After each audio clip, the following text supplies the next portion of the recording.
Shalom, shalom! Sejam todos bem-vindos ao Israel para Jesus, programa destinado a compartilhar informações e conteúdo a respeito do povo judeu. Aqui nós trazemos informações a respeito da cultura, dos costumes, da tradição judaica, tanto no período bíblico quanto no período pós-bíblico, também um pouco da história contemporânea, a história bíblica do povo de Israel, como também os desafios, as bênçãos, o privilégio de testemunhar do Evangelho de Jesus entre o povo judeu. E claro, sempre encorajando você a se juntar a nós nesta tarefa tão sublime, tão especial, que é fazer o nome de Jesus conhecido entre os judeus e também entre os não-judeus. Enquanto Cristo não voltar, nós temos esta responsabilidade missional de fazê-lo conhecido entre todas as nações. O calendário hebraico é um calendário recheado de festas para o povo judeu.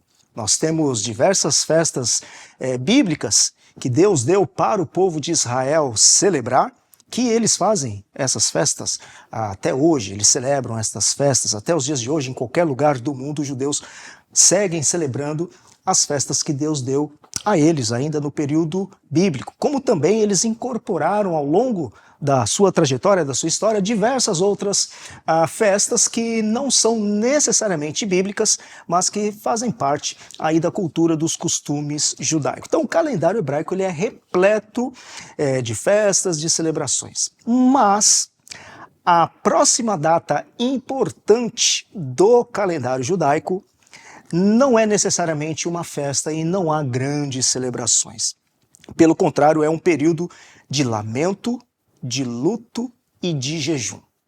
17 de Tammuz, dia 17 Tammuz é o mês do calendário hebraico, que neste ano de 2026 cairá no dia 2 de julho, mais ou menos daqui aí a um mês aproximadamente, os judeus estarão celebrando este momento, a data 17 de Tammuz, que começa um período de 3 semanas de muita reflexão, de muita tristeza, de introspecção para o povo judeu, porque vai marcar a data em que os romanos destruíram os muros de Jerusalém, no ano 70 depois de Cristo, no ano 70 da nossa era, e consequentemente, após destruir a cidade, os muros da cidade, destruíram também o templo,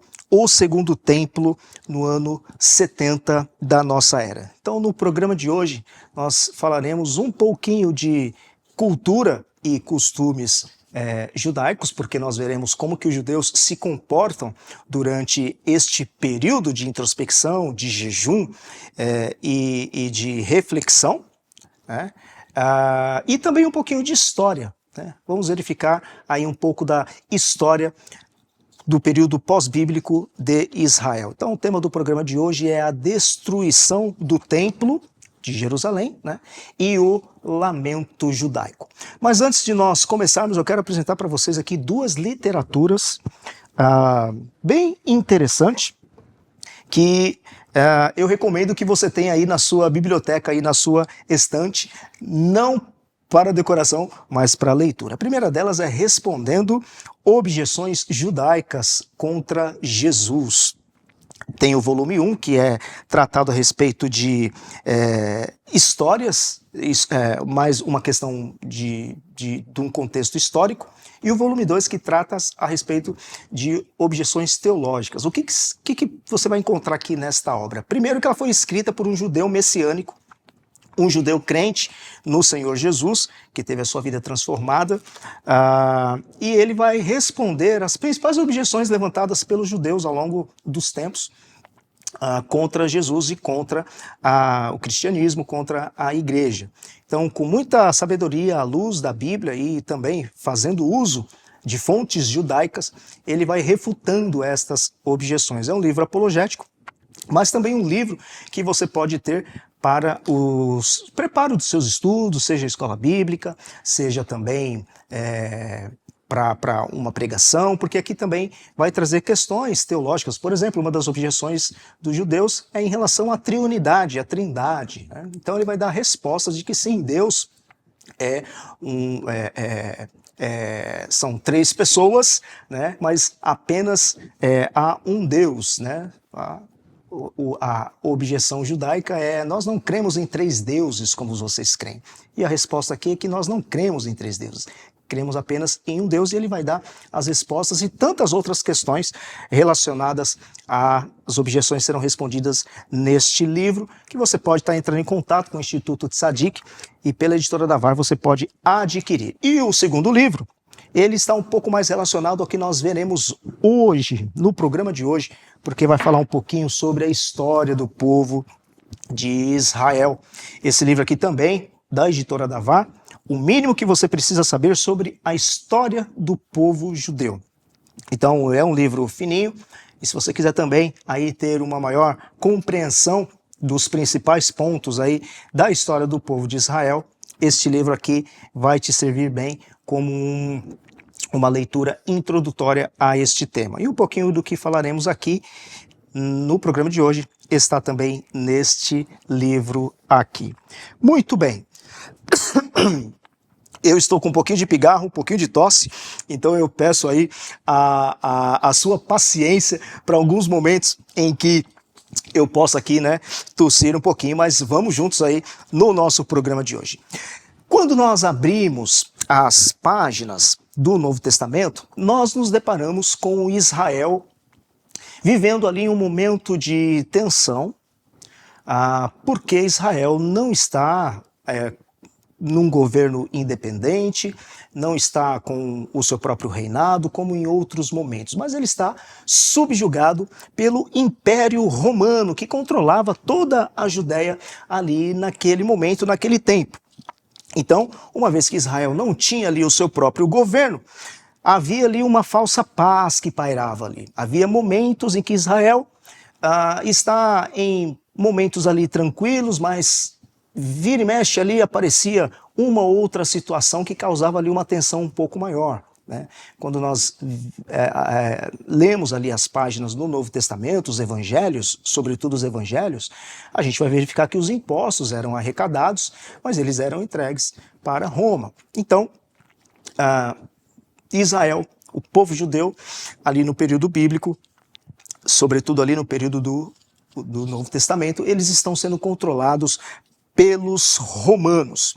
E sempre insurgia ali uma situação ou outra. Por exemplo, no ano 6 depois de Cristo, né, poucos anos depois da morte e ressurreição e ascensão do Senhor Jesus, os judeus estavam desconfortáveis, porque havia ali taxações abusivas do Império Romano contra os judeus. E eles estavam extremamente desconfortáveis com toda essa situação. Ou outras situações que levantavam, que oprimia cada vez mais o povo. Então, por exemplo, no ano 6 depois de Cristo, levantou-se um homem chamado Judas, o Galileu, muito provavelmente aquele que é citado em Atos capítulo 7, né, quando os discípulos ali, eles foram levados para o Sinédrio, porque estavam falando a respeito de Jesus, e aí Gamaliel vai dar aquele parecer, né? E aí Gamaliel cita, olha, levantaram-se outros homens, né? Que tentaram fazer alguma coisa no meio do nosso povo, né, mas eles pereceram. E lá é citado Judas o Galileu, né, e depois Gamaliel vai dizer: se a obra desses homens prevalecerem, a gente então saberá que vem da parte de Deus realmente, né? E tanto é que prevaleceu, e estamos aqui até hoje, né, por meio do evangelho que seguiu em frente, o evangelho do Senhor Jesus, do Messias, né, começando ali a partir dos discípulos dos apóstolos. Mas ali em Atos 7 é citado então Judas o Galileu, que se levantou, né? E justamente no ano 6, 7 depois de Cristo, Judas o Galileu, ele se levanta para tentar aí uma rebelião contra Roma, mas pereceu. Depois, um pouco mais à frente, no ano 44 também, depois de Cristo, Teudas se levanta também para tentar aí, juntamente com milhares de judeus, essa aí já foi uma rebelião um pouco maior, mas também ele veio a perecer e isso acabou não dando em nada. Então, Em determinados momentos, o povo de Israel estava numa aparente tranquilidade e paz, mas aí passava-se um tempo, eles faziam ali alguma rebelião, tentando ali se desvencilhar do Império Romano, mas não tinha grande sucesso. Até que vai acontecer aí, a partir, né, do ano 66, aquilo que nós chamamos e vemos na história como a Guerra Romano-Judaica. E esta guerra foi aquela que culminou na dispersão do povo judeu, foi a Guerra Sangrenta, que veio culminar com a destruição da cidade e também com a destruição do templo em Jerusalém. Como é que começa aí esta guerra, né? Esta grande guerra? O povo judeu que morava ali na região de Cesareia era o local que nesse momento era a sede ali do governo romano, que cuidava e dominava ali toda a Judéia, né, dentro daquele contexto. E havia ali problemas com os direitos de judeus e de pagãos, né? E aí começou-se um conflito, uma tensão, e aí os romanos eles se alinharam com os pagãos e foram contra os judeus. Então eles enviaram alguns soldados para Jerusalém e lá crucificaram alguns judeus eminentes, né? E aí os judeus não poderiam tolerar esse tipo de coisa. E aí então o que eles fizeram? Eles acabaram, os judeus, atacando a guarda romana que havia em Jerusalém e mataram esses soldados romanos. Por conta disso, é óbvio que o Império Romano não ia deixar barato. Então envia uma outra força romana para Jerusalém e novamente os judeus se levantaram e numa guerrilha ali eles acabaram derrotando também essa tropa de romanos que foi enviado para lá. E aí então os romanos falaram, não podemos ser derrotados por um povo ao qual nós dominamos. Então o que eles fizeram? Enviaram o Tito Vespasiano, que era um general extremamente estrategista e um militar muito gabaritado. Então o Império Romano envia então Tito Flávio Vespasiano juntamente com uma legião de soldados de elite para Jerusalém para começar então esta guerra contra os judeus. Isso por volta ali, né, a partir do ano 66 depois de Cristo. Como ele era um grande estrategista, ele não foi pela linha reta até Jerusalém e nem pelas regiões montanhosas, porque a região de montanha é uma região que favorece as guerrilhas. Então os judeus eles poderiam estar ali de forma bem posicionada nas montanhas, né, e poderia atacar o exército. Então Tito, sabendo disso, ele vai pela costa e vai atacando os guerrilheiros judeus que estavam pela costa, foi eliminando estes soldados na costa e foi ganhando terreno até chegar próximo ali a Jerusalém. Então eles vão sitiar Jerusalém, né? E depois de 5 meses em que eles estão ao redor ali dos muros da cidade, eles vão então adentrar e derrubar os muros, o que culmina então aí no ano 70, esta batalha, e aí nesse caso os judeus foram derrotados. Estipula-se aí cerca de 60 mil soldados romanos contra mais ou menos 25 mil soldados da parte dos judeus, né? Números aproximados. E a gente pode ver que houve aí um número muito maior de soldados romanos. Desta vez eles não foram para perder, mas apesar, obviamente, né, dos judeus serem vencidos, eles deram muito trabalho para os romanos. E muitos civis foram mortos também, aí no meio desse fogo cruzado, como acontece aí em todas as guerras e conflitos, muitos civis foram mortos. Esta era uma guerra importante para os romanos, porque os judeus ocupavam, uma estimativa de 8 milhões de judeus estavam ali no Império Romano, né? Como se fosse aí 10% aí da população. Então, não era algo muito simples, era algo significativo para o Império Romano. Então, eles vão se dedicar a vencer aí esta batalha, o que de fato aconteceu. Isso no ano 70. Derrubaram os muros da cidade, derrubaram a cidade e, consequentemente, o templo. Então, esse período em que nós estamos agora no calendário hebraico, né, no dia 17 de Tamuz, começa o período a partir daí de 3 semanas aí de lamentação, de jejum e de introspecção por conta do que aconteceu aí neste período, a derrubada dos muros de Jerusalém e a destruição do segundo templo. E este segundo templo, né, o início do dia 17 de Tamuz até o final das 3 semanas vai culminar com o dia 9 de Av. Av é o outro mês do calendário hebraico, e no dia 9, né, que é chamado aí de Tisha B'Av, é a data quando o templo foi destruído. E algo curioso é que tanto o primeiro templo foi destruído, né, por Nabucodonosor, pela Babilônia, tanto foi destruído no dia 9 de Av, como também este segundo templo, destruído agora pelo Império Romano, também foi destruído na mesma data, dia 9 de Av do calendário hebraico. Que interessante, né? O primeiro e o segundo templo bíblico foram destruídos na mesma data, dia 9 de Av. Então isso é algo que para os judeus é muito marcante. Mas isso já tinha sido profetizado, inclusive pelo Senhor Jesus. Não foi quem estava atento às palavras do Senhor Jesus poderia então saber que em algum momento isto ia acontecer. Isso está registrado nos evangelhos, tanto em Mateus como também no evangelho de Marcos. Olha só, Marcos capítulo 13, versículos 1 e 2, olha que curioso. Diz o seguinte: ao sair Jesus do templo, disse-lhe um de seus discípulos: Mestre, que pedras, que construções. Mas Jesus lhe disse: vês estas grandes construções?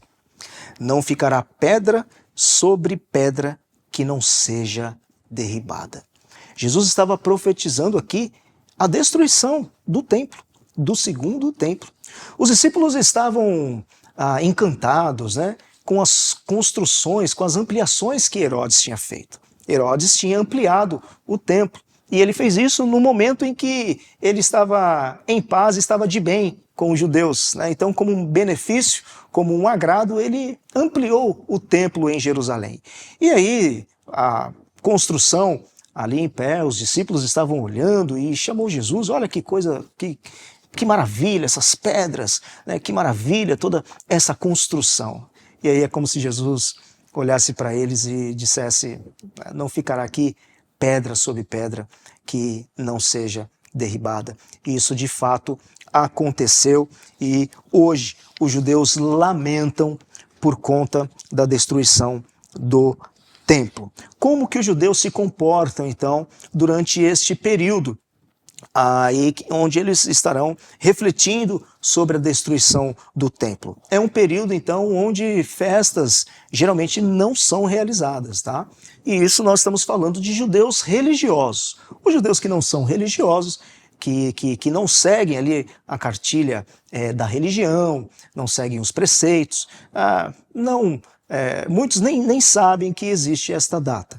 Mas os judeus conservadores, judeus ortodoxos, judeus ultra-ortodoxos, né? Seja aqui no Brasil, seja em qualquer parte do mundo, seja em Israel, eles estarão atentos a este momento. Então, por exemplo, casamentos não são realizados, eles evitam marcar a festa de casamento durante este período. Também eles vão se abster de ouvir música, né? Há muitas... principalmente entre os judeus ortodoxos, há muita música e eles dançam e eles celebram bastante, né? Apesar de ser um povo que tem sofrido ao longo de muitos anos. É um povo que também se diverte muito com músicas e com danças, mas neste período eles vão se abster de ouvir música, de dançar, de fazer viagens recreativas, então não é período de férias, né? Vão evitar também qualquer tipo de recreação nesse sentido. E há também uma parte dentro do judaísmo que até vai evitar de cortar cabelo ou cortar a sua própria barba, né? Como realmente ali uma atitude ali de luto, né? E eles também não vão se vestir de roupas novas, nada neste sentido. E aí eles vão separar um tempo também durante esse período, né, para ter um tempo de reflexão, né, e de luto por conta pela destruição de ambos os templos. Há uma das explicações do porquê os judeus vestem aquelas roupas pretas, né? É muito comum nós verificarmos quando nós estamos em bairros judaicos, por exemplo, aqui em São Paulo, em Higienópolis, no Bom Retiro, ou qualquer outra bairro da capital onde há a presença judaica, é comum a gente ver os judeus se vestindo todos de preto, os homens, né? Com o chapéu, com um terno todo preto. Também, quando a gente assiste séries, né? A gente se depara também com os judeus com essa vestimenta. Uma das explicações é que eles usam o preto como forma de luto pela destruição do templo. Outra coisa também bastante significativa feito pelos judeus é no casamento. No casamento judaico, você deve ter visto aí em comédias românticas, aí, filmes, né? Em séries também, a gente vê ali em determinado momento do casamento, onde está se celebrando ali um casamento de um judeu, de uma judia, o noivo pega uma taça, ele enrola em um tecido, né? Em um lenço, coloca no chão e pisa, quebrando ali aquela taça.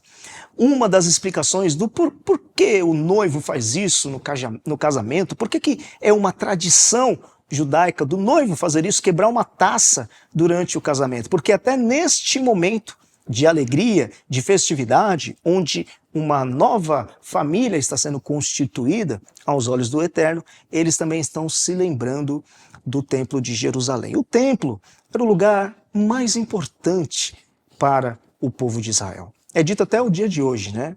Qual que é o lugar mais, o país, né, mais importante para os judeus em qualquer lugar que eles estejam no mundo? Vamos dizer Israel. Ok, em Israel, qual é a cidade, o lugar mais importante? Vamos dizer Jerusalém. Ok, e em Jerusalém, qual o lugar mais importante?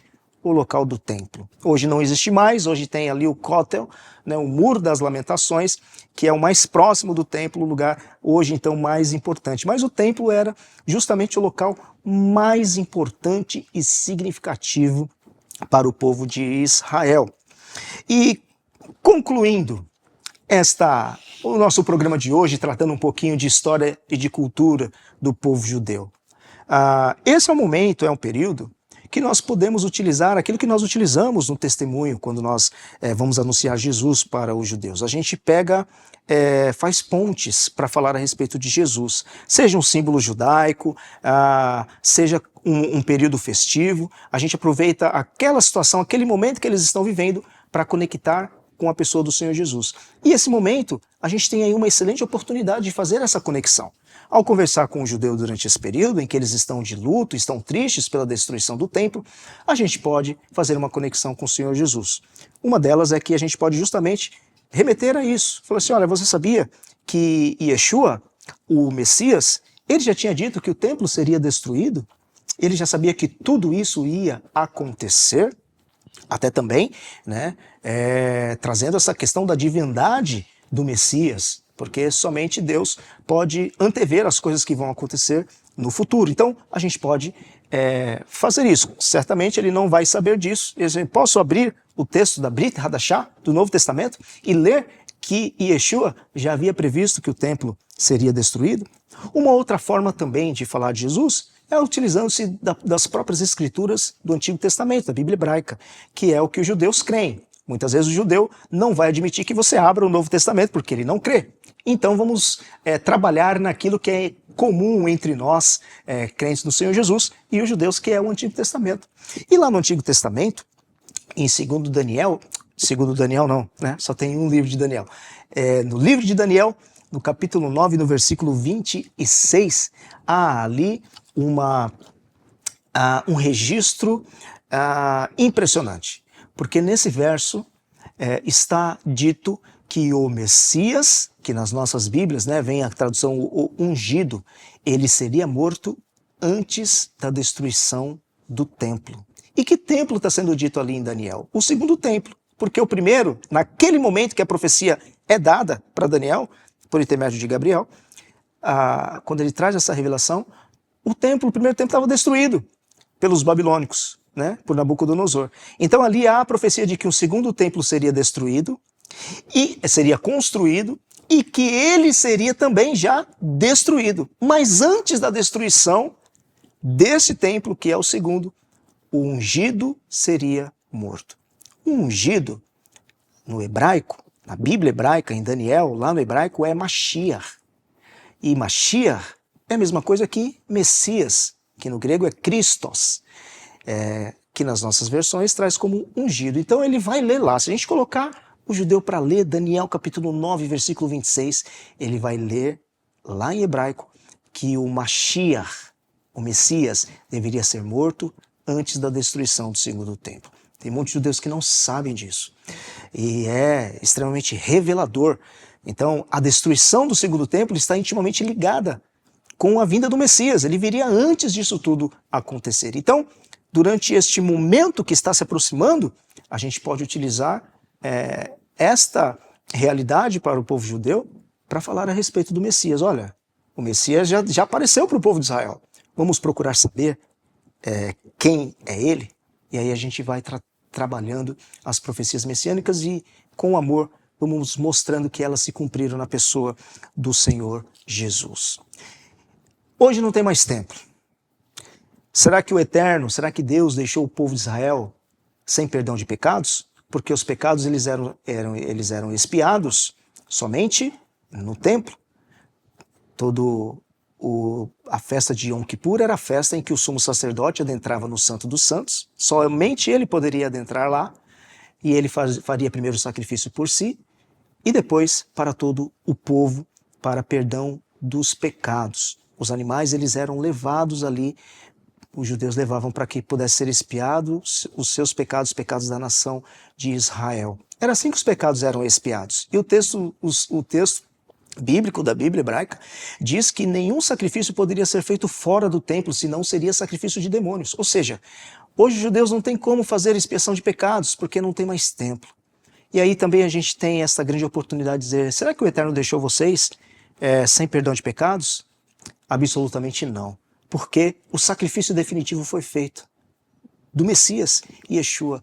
Ele já fez o sacrifício por todo o povo de Israel e para todos aqueles que creem que ele de fato é Jesus, é o Messias. Então, é uma maneira também, um momento muito especial para que a gente possa testemunhar a respeito de Jesus e dizer que só em Jesus nós temos a expiação, o perdão dos nossos pecados e o nosso retorno, a techuvá, para o eterno retorno, né, a conversão para o verdadeiro Deus.